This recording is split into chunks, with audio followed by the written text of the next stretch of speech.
जब इल्म के एतबार से, हुस्न के एतबार से, अखलाक के एतबार से मेरे आका कामिल हैं, तो फिर मोहब्बत भी मुस्तफ़ा के साथ होनी है। और सहाबा की मोहब्बत का अंदाज क्या था, इश्क का, अकीदत का अंदाज क्या था। एक दिन अबू बकर सिद्दीक हाजिर होते हैं, अर्ज करते हैं या रसूल अल्लाह, मुझे आप इजाज़त दे दीजिए हरम काबा में, जहाँ पे अबू जहल बैठा है, अबू लहब बैठा है, उतबा शैबा बैठे हैं, मक्के के सरदार बैठे हैं, वहाँ जाकर मैं रब की तौहीद का ऐलान भी कर दूँ, आपकी रिसालत का ऐलान भी कर दूँ। उस वक़्त एलानिया तबलीग का हुक्म नहीं आया था। सरकार दो आलम सल्लल्लाहु अलैहि वसल्लम हजरत अरकम के घर में तबलीग फरमाया करते थे। एलानिया तबलीग का हुक्म नहीं आया था। सरकार ने अबू बकर को इजाज़त दे दी। अबू बकर हरम काबा में पहुंचा। कान अव्वल खतीबिन व रसूलिही, ये इस्लामी तारीख का पहला खतीब था जिसने अल्लाह और अल्लाह के रसूल की तरफ दावत दी। फिर क्या हुआ, अबू जहल, अबू लहब, उतबा और शैबा सब ने मारना शुरू कर दिया।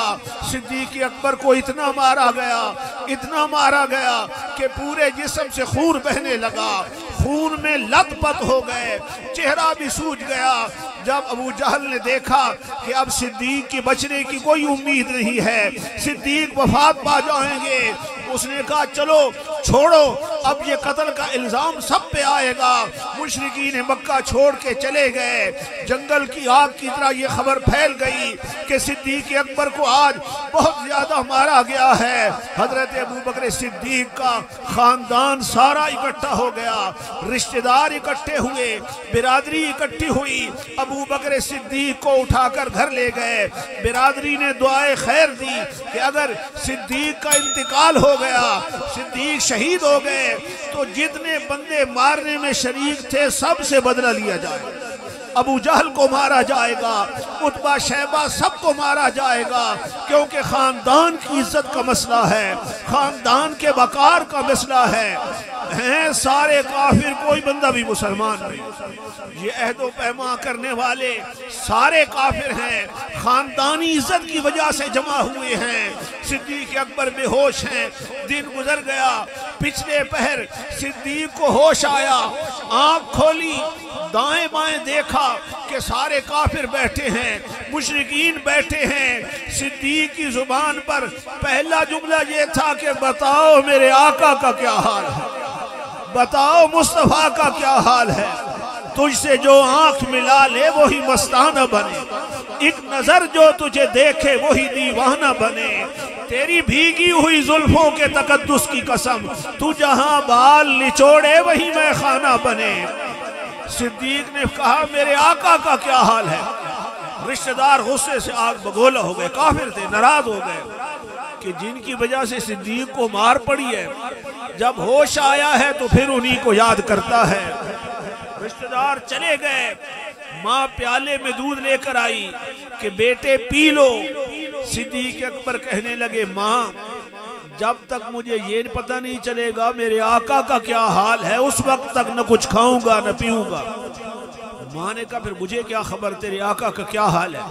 पड़ोस में एक औरत रहती थी, उम्मे जमील, वो मुसलमान हो चुकी थी। आपने फरमाया माँ जाओ न उम्मे जमील से पूछ कर आओ।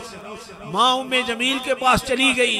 उम्मे जमील के पांव तले से जमीन निकल गई कि मैंने तो इस्लाम को खुफिया रखा हुआ था, मेरा इस्लाम तो जाहिर हो गया। वो चली आई अबू बकर सिद्दीक़ के पास और कहने लगी सिद्दीक़ आका खैरियत से हैं, हुजूर ठीक है। अब माँ फिर दूध लेकर आती है कि सिद्दीक़ अब तो दूध पी लो। कहते हैं माँ जब तक मैं आंखों से बद्दुहा का मुखड़ा नहीं देखूंगा न कुछ खाऊंगा न कुछ पीऊंगा। माँ ने कहा फिर महबूब को बुलाकर मैं ले आऊं। आपने फरमाया नहीं माँ, बुलाना नहीं है, ये तो उनके अदब के खिलाफ है। यहाँ तो जिब्रील भी आता है तो गर्दन झुका के आता है, इजाजत लेके आता है।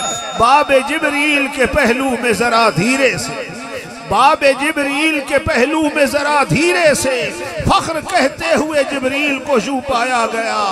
पलकों से दरे यार पे दस्तक दे, पलकों से दरे यार पे दस्तक देना, ऊंची आवाज हुई उम्र का सरमाया गया। यहाँ तो आवाज बुलंद करने की इजाजत भी नहीं है, मैं खुद जाऊंगा। माँ कहती है चल तू नहीं सकता, तेरा जिस्म खून में लथपथ है, तेरे पांव सूजे हुए हैं, चेहरा सूजा हुआ है, जाएगा कैसे। आपने फरमाया माँ एक तरफ से तू दे ना सहारा, दूसरी तरफ से उम्मे जमील सहारा दे, मैं लड़खड़ाते हुए कदमों से जाऊंगा, हुजूर की बारगाह में जाऊंगा। एक तरफ से उम्मे जमील ने सहारा दिया, दूसरी तरफ से अबू बकर सिद्दीक की मां ने सहारा दिया। हजरत सिद्दीक अकबर आका की बारगाह में जा रहे हैं, कदम पूरे जमीन पर नहीं लग रहे, घसीटते हुए जा रहे हैं। जब मेरे नबी ने देखा कि खून में लत पर मेरा दीवाना आ रहा है, मेरा आशिक आ रहा है, मेरे नबी इस्तिकबाल के लिए खड़े हो गए। हुजूर आगे बढ़े, है सरकार सिद्दीक अकबर के पास पहुंचे, सिद्दीक पर मुस्तफा झुक गए। कभी सिद्दीक का माथा चूमते हैं, कभी सिद्दीक के रुखसार चूमते हैं, कभी सिद्दीक की गर्दन चूमते हैं। साहबा कहते हैं रक्का रसूलुल्लाह सल्लल्लाहु अलैहि वसल्लम रिक्कतन शदीदतन, मुस्तफा पे बड़ी शदीद किस्म की रिक्कत तारी हो गई थी, हम पे भी रिक्कत तारी हो गई। जब सिद्दीक ने देखा कि दरियाए रहमत जोश में है, अर्ज करते हैं आका इतनी करम नवाजी तो कर दें, मेरी माँ भी मेरे साथ आई है।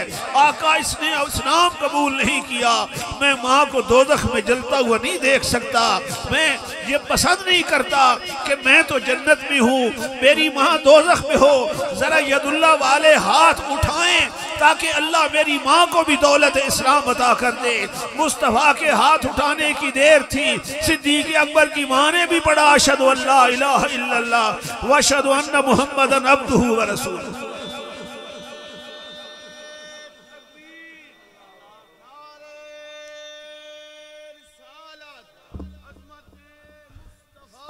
और माँ सिद्दीक की माँ ने तो अब इस्लाम कबूल किया, और सिद्दीक के वालिद फतेह मक्का तक इन्होंने इस्लाम कबूल नहीं किया था। हज़रत अबू कुहाफा ने जब मक्का फतह हुआ, सिद्दीक तो हिजरत करके चले गए थे, जब मक्का फतह हुआ तो उस वक्त अबू कुहाफा बिल्कुल बूढ़े हो चुके थे। सरकार जब फातिहाना अंदाज में मक्के में दाखिल हुए, दरबार मुस्तफ़ा हर में काबा में लगाया गया। अबू बकर सिद्दीक घर पहुंचे, बूढ़े बाप से कहा आओ बाजान, आज आप भी दौलत इस्लाम कबूल कर लो, दरियाए रहमत जोश में है। सिद्दीक अकबर अपने वालिद अबू कुहाफा को जब लेकर आए, बिल्कुल बूढ़े हुए थे, दाढ़ी के बाल बिखरे हुए थे। हुजूर ने जब आता हुआ देखा, सरकार ने फरमाया सिद्दीक तुमने क्या किया? मैं खुद चलकर तेरे बाप के पास जाने वाला था, मैं तेरे घर जाके तेरे बाप को दावत इस्लाम देने वाला था। हजरत अबू कुहाफा ने इस्लाम कबूल कर लिया, मेरे नबी ने मुबारक दी। सिद्दीक अकबर रो पड़े, आंखों से आंसू रवा हो गए। और सरकार ने फरमाया सिद्दीक बाप के इस्लाम कबूल करने की खुशी नहीं है। अर्ज करते हैं आका खुशी तो बहुत है, लेकिन काश अगर सिद्दीक की जगह पे, मेरे बाप की जगह पे आपके चचा होते तो मुझे इससे भी ज्यादा खुशी होती, मैं इससे भी ज्यादा खुशी महसूस करता।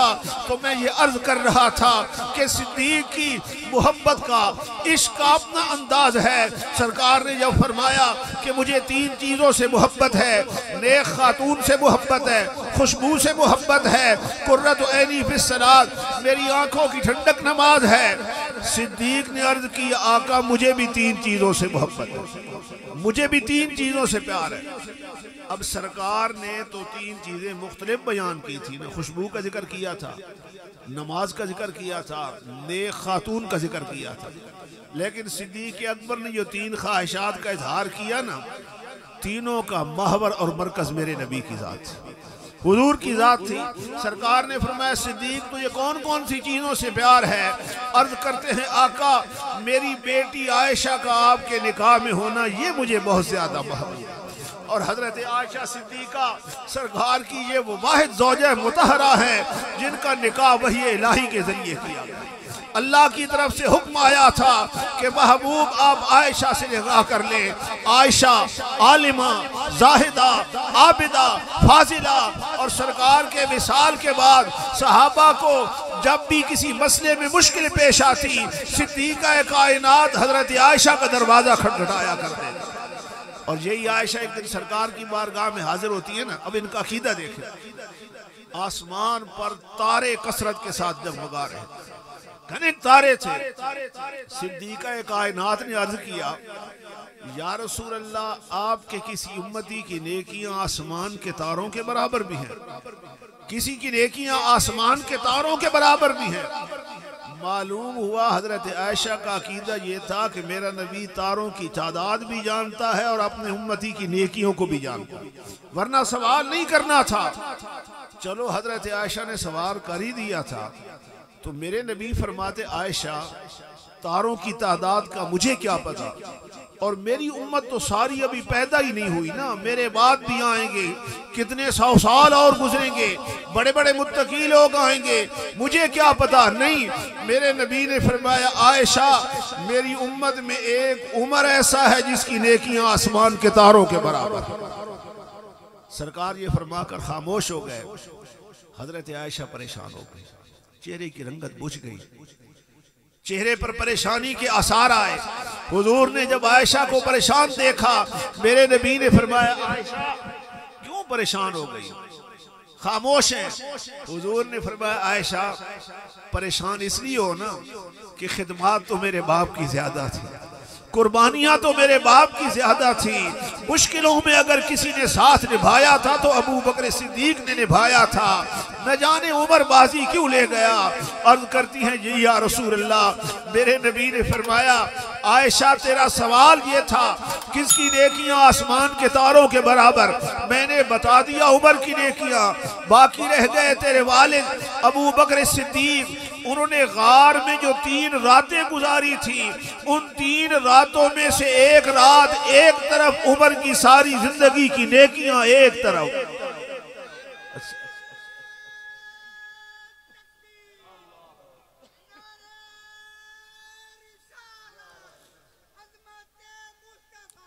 अब उन 3 रातों में हजरत उमर ने क्या नफल पढ़े, हजरत अबू बकर ने क्या नफल पढ़े थे? नहीं। कुरान की तिलावत की थी? नहीं, मेरे आका की चौकीदारी कर रहे थे, हुजूर का पहरा दे रहे थे।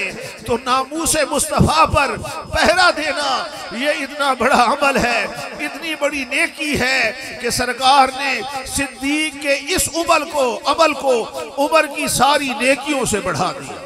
हुजूर अलैहिस्सलाम की नामूस का तहफ़्फ़ुज़ करना ये हर मुसलमान पर लाज़मी और ज़रूरी है। अगर सरकार का इश्क है, हुजूर की नामूस का पास है, तो फिर इबादतें भी मकबूल हैं, रियाज़तें भी मकबूल हैं। तो ये जो हज़रत सिद्दीक ने पहरा दिया, उमर की सारी नेकियों पे गालिब आ गया। इसलिए तो अमीर उमर कहा करते थे ना कि काश अबू बकर सिद्दीक मेरी सारी नेकियां ले ले, नमाजें ले ले, रोजे ले ले, हज ले ले, ज़कात ले ले, जिहाद ले ले, और गार में जो 3 रातें गुजारी थी, उन 3 रातों में से एक रात मुझे दे, एक रात मुझे दे दे। ये सिद्दीक की मोहब्बत है कि मेरी बेटी का आपके निकाह में होना। दूसरा अर्ज करते हैं, आका मेरा सारा माल आपके कदमों पे कुर्बान हो जाना, मुझे इसके साथ मोहब्बत है। और तीसरी चीज, अन नजरो इला वजह का या रसूल अल्लाह, या रसूल अल्लाह हर घड़ी सिद्दीक की निगाहें हो, तेरा चेहरा हो सिद्दीक तकता रहे, मुस्तफा के चेहरे को सिद्दीक देखता रहे। जिस सहाबी को भी देखिए, मोहब्बत का अपना अंदाज है, इश्क का अपना अंदाज है। सरकार के एक सहाबी हैं, उन्होंने दुआ मांगी थी सरकार के विसाल के बाद कि अल्लाहुम्मा अज़हिब बसरी हत्ता ला अरा बाद हबीबी मुहम्मदिन अहदा, कि अल्लाह जिन आंखों से मैंने मुस्तफा का चेहरा देखा है, किसी और को देखना ही नहीं चाहता, मेरी आंखों की बीनाई सलब कर दी। सरकार का विसाल हुआ। हजरत हसन कसीदा लिखते हैं, कहते हैं, मा बाल ऐनैका ला तनामु कअन्नमा कोहिलत माआकीहा बिकोहलिल अरमदी। हसन तेरी आंखों को क्या हो गया है, जब से महबूब ने पर्दा फरमाया है, हुजूर का विसाल हुआ है, हमने तेरी आंखों के आंसू रुकते देखे ही नहीं हैं। यूं लगता है तेरी आंखों में किसी ने अश्कावर दवा डाली है और तेरी आंखों से आंसू किसी टाइम रुके ही नहीं है। आगे कहते हैं वजही यकीकत तुरबलहवी लेतनी गुय्यम तो कबल कफी बकी इल गरकदी कि या रसूल अल्लाह, अगर आपकी जुदाई का दिन देखना था तो काश आपसे पहले मैं जन्नतुल बकी में दफन हो गया होता। औ की मुबादक फिल मदीनत बैनहुम या लहफ़ नफ्सी लेतनी लम उलदी कि आका, आपके विसाल के बाद भी मैं मदीने में जिंदा रहूंगा। काश अगर मैंने आपकी जुदाई का दिन देखना था तो मेरी माँ ने मुझे पैदा ही न किया होता, मेरी माँ ने मुझे जन्म ही न दिया होता। आखिर में कहते हैं वल्लाहि अस्माउ मा बकीतु बिहा लेकिन इल्ला बकैतु अला नबी मुहम्मदी कि या रसूल अल्लाह, किसी का अगर बेटा फौत हो जाए वो बेटे के फिराक में रोता है, आका मुझे आपकी जुदाई याद आती है। किसी का बाप फौत हो जाए वो बाप के फिराक में रोता है, मुझे आपकी जुदाई याद आती है। आका, किसी का भाई फौत हो जाए वो भाई के फिराक में रोता है, मुझे आपकी जुदाई याद आती है। वल्लाहि अस्माउ मा बकीतु बिहा लेकिन इल्ला बकैतु अला नबी मुहम्मदी कि कोई तो अपने बेटे के गम में रोएगा, कोई भाई के गम में रोएगा, कोई बाप के गम में रोएगा, लेकिन मेरी हालत तो ये है कि आका कोई किसी के लिए आंसू बहाए, बस मेरे आंसू तो हर वक्त तेरी जुदाई में बहते रहते हैं, तेरी जुदाई में रोता रहता हूँ। ये सरकार का इश्क है। जिस सहाबी को देखिए, हजरत उमर रात के वक्त मदीने का गश्त कर रहे हैं, ये देखने के लिए कि मेरी रियाया का कोई फर्द भूखा तो नहीं, मेरी रियाया का कोई फर्द प्यासा तो नहीं। एक घर से आवाज आ रही, दरवाजा बंद था, अंदर से आवाज आ रही। हजरत उमर दरवाजे पे पहुंच गए। दरवाजे पे गए ना, अंदर एक बूढ़ी औरत थी, रात के वक्त वो चरखा भी चला रही थी और मेरे नबी की नात भी पढ़ रही थी, हुजूर की नात भी पढ़ रही थी। अब चाहिए था कि हजरत उमर आगे चले जाते ना, रुकने की जरूरत ही नहीं थी, लेकिन हजरत उमर ने दरवाजा खटखटा दिया, दरवाजे पे दस्तक दे दी। औरत ने अंदर से पूछा कौन? फरमाया उमर। उसने कहा उमर को क्या काम? आपने फरमाया जरा मेहरबानी करना दरवाजा खोल। औरत ने दरवाजा खोला, अमीर उमर अंदर दाखिल हुए, इजाजत लेकर बैठ गए और फरमाया चला चरखा और पढ़ मेरे नबी की नात, चला चरखा पढ़ मेरे नबी की नात। औरत ने वो चरखा चलाना शुरू किया। कहते हैं ना भाई मैं तेनू याद करा चरखे दे हर फेरे थे, यानी पुराने दौर में जब बूढ़ी औरतें चरखा चलाया करती थी मुस्तफ़ा की नात पढ़ा करती थी, जब वो चक्की पीसा करती थी मुस्तफ़ा की नात पढ़ा करती थी, मक्खन निकाला करती थी मुस्तफ़ा की नात पढ़ा करती थी। तो फिर बेटे भी वली पैदा होते थे कि वो माएँ थी कि जिनकी गोद में इस्लाम पलता था। इसलिए सरकार ने फरमाया था ना मुझे नेक खातून से मोहब्बत है, क्योंकि बच्चे की तरबियत में बुनियादी किरदार माँ का होता है। अगर माँ नेक होगी, माँ आबिदा और जाहिदा होगी, बेटा भी वली पैदा होगा। और अगर माँ नमाज के करीब न जाए, माँ सारी रात जो है फिल्में देखे, तो बेटे ने भी उसी तरह ही पैदा होना है। बेटा वली कब पैदा होगा? हमें अपनी इस्लाह की जरूरत है, मुआशरे के अंदर तब्दीलियों की जरूरत है। ये कत्ल गारत, ये फितने, ये लड़ाइयाँ झगड़े, ये किस वजह से हैं? वजह यही है कि हम इस्लाम से दूर होते जा रहे हैं। घरों में इस्लाम नाफिज नहीं है। जब घरों में इस्लाम आ जाए इंसान खुद ब खुद बदल जाएगा। तो हजरत उमर ने फरमाया चला चरखा और पढ़ मेरे नबी की नात। उसने चरखा चलाना शुरू कर दिया, साथ नात भी पढ़ती जा रही है। जब इस शेर पे पहुंची ना कि या रसूल अल्लाह आप रातों को उठते थे, सारी सारी रात हालत क़याम में गुजार दे, कभी हालत रुकू में होते, कभी हालत सजदा में होते, कभी रो रो कर अपनी उम्मत की बख्शिश की दुआएं मांगा करते थे। आका इन इबादतों का बदला और सिला कल क़यामत के दिन अता फरमाया जाएगा। या रसूल अल्लाह, जब क़यामत के दिन अल्लाह हुक्म दे कि अपनी उम्मत को लेकर आओ, तो आका मुझे भी याद कर लेना, मुझे अपनी उम्मत में शामिल कर लेना। जब उस औरत ने ये बात की, हजरत उमर फूट फूट के रो पड़े, हिचकी बंध गई। फरमाया रुक जा, ठहर जा, तन्हा अपना नाम न ले, अर्ज कर आका इस उमर को भी याद कर लेना, इस उमर को भी बुला लेना। यह है आका की मोहब्बत, यह है हुजूर का इश्क। अगर मुस्तफ़ा की मोहब्बत है तो इबादतें मकबूल हैं, रोजे मकबूल हैं, हज और ज़कात मकबूल हैं। अगर सरकार की मोहब्बत नहीं है, इंसान लाख नमाजें पढ़े, हर साल हज पे जाए, 10-10 साल में उम्रे करे, ये सारी बातें मुंह पर मार दी जाती हैं। नमाज अच्छी, रोजा अच्छा, हज अच्छा, ज़कात अच्छी, मगर मैं बावजूद इसके मुसलमान हो नहीं सकता। न जब तक कट मरूं मैं ख्वाजा बदहा की इज्जत पर, न जब तक कट मरूं मैं ख्वाजा बदहा की इज्जत पर। खुदा शाहिद है कामिल मेरा ईमान हो नहीं सकता। ईमान कामिल तब होगा जब कायनात की सब नेमतों से बढ़कर इंसान मुस्तफ़ा के साथ मोहब्बत करे, हुजूर के साथ इश्क रखेगा। और मोहब्बत का तकाजा ये है, ये मिलाद की महफिल है, आए हैं, अल्लाह ताला कबूल फरमाए। लेकिन अगर मिलाद में ना आते तो कोई गुनाह नहीं था। एक नमाज छोड़ेंगे 80,000 साल दोज़ख की आग में जलना पड़ेगा। इसलिए नमाज बाकायदगी के साथ पढ़ा करें, झूठ ना बोला करें, गीबत ना किया करें। यानी मोहब्बत यही है ना कि सरकार के तरीके पर बंदा चले, बंदा हुजूर के तरीके के सारे काम खिलाफ करे और फिर कहे मैं हुजूर का आशिक हूँ, मोहब्बत करने वाला हूँ, तो दावा मोहब्बत में झूठा होगा या नहीं? दावा मोहब्बत सच्चा तब होगा जब इंसान की जिंदगी का हर लम्हा मुस्तफ़ा की तरीकों के मुताबिक गुजरेगा, हुजूर की सुन्नत के मुताबिक गुजरेगा। अल्लाह ताला मेरी और आप सबकी हाज़िरी को मंजूर और मकबूल फरमाए।